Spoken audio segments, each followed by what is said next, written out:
Hey, this is Lorena, and I wanted to do a video on how do you quilt that. This is a full tutorial on the trailer that I just did.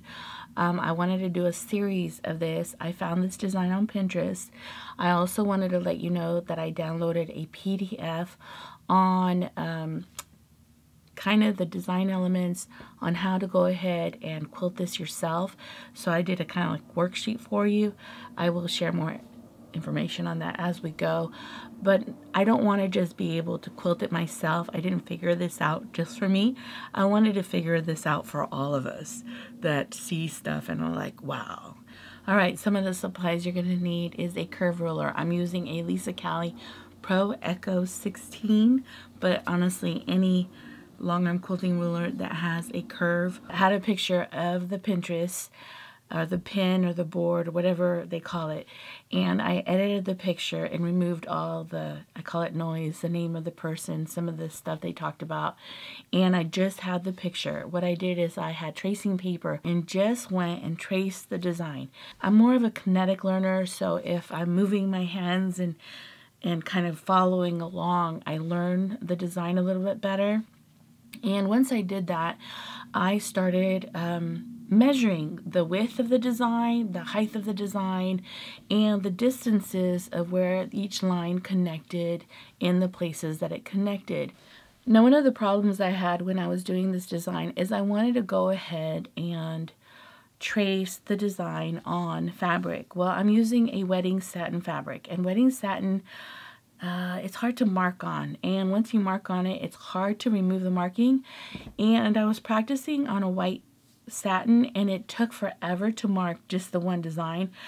So I kind of had to brainstorm on how to figure this design out without having to mark the whole thing and then trace it on a piece of fabric. What I realized that if you have some anchor points and you have a baseline, you know, like the width of the design and the height of the design and a center line and a couple anchor points, you can just mark those points, and once you have those marked, it's easy just to start quilting it. Then from this spot, remember, you're not supposed to lift your pen. Move the ruler to this spot. Then, of course, the long arm would be stuck there. Move the ruler to this spot. Then from this spot, you would anchor the ruler down a little bit and hit the new anchor. If you're off, it's okay, but to be accurate, it's best to hit every anchor. Of course, you would have your pin there. So that's how you do this section. You do a whole border. I imagine that the long armor had her marks and her center marks and then had another mark here on the side. So she went up and down and then went up and down to the next piece and went all the way down the border. I think that you should focus on one of these at a time to be more accurate, but I think after a period of time when you get really good, you can just do your baseline and your center lines and your anchor points and then just go through and and then do the next all the way down. So the ruler has 1/4 line. I went and I just drew a 1/4 line. And of course, on the long arm, you would stitch down the base, this new line here, then be here, and then go down and stitch on the baseline over, then come up and continue stitch, stitch, stitch, and continue all the way across. And then rotate your ruler the opposite direction. Travel down the baseline, come up, travel down this line here,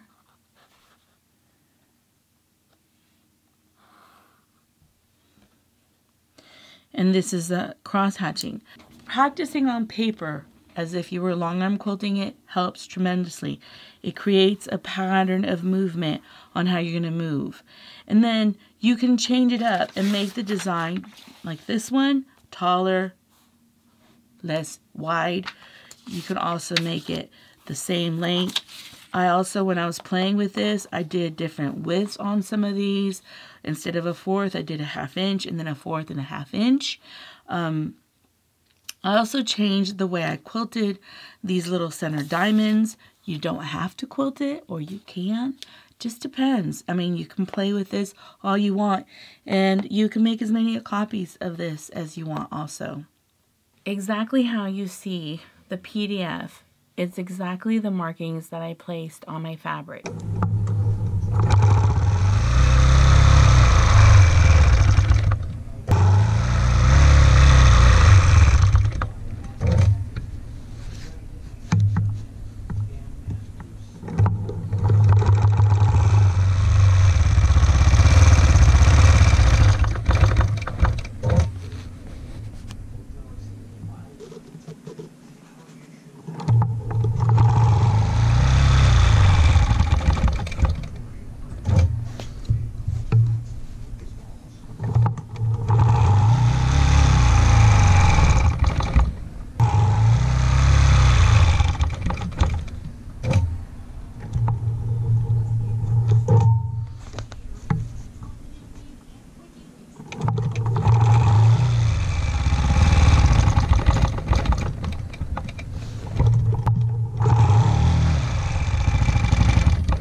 I wanted to also share, I really had to work on my pebbles because my pebbles looked really weird.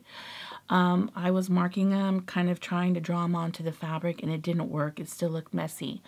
I recommend when you're doing a pebble that you go all the way around and find the center of the pebble and then go around and hit each anchor line, which would be the two parallel lines. As I was long arm quilting it, that made my circles look more circular.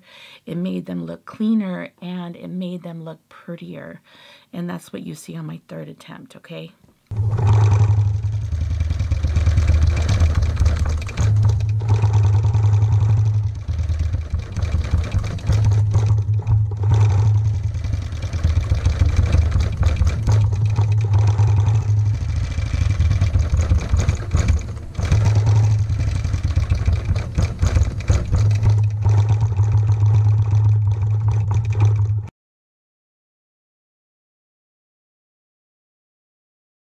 I'm also going to do some extra other little videos of different kind of quilting that I did on this design. The first 2 times that I did kind of the filling in those diamond areas, I kind of played around with different widths for the ruler, and I also played around with different kind of textures, and I really fell in love with the third texture that I did, and I will do a video of that one.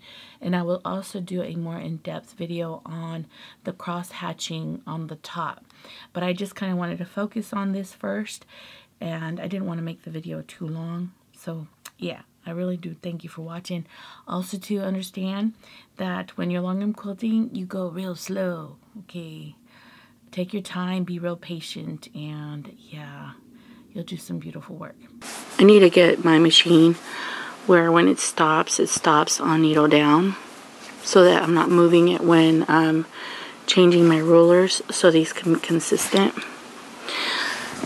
But here's this one. This one I just did swirls. Look at that, it's beautiful. And this one I did swirl in, swirl up, and then center.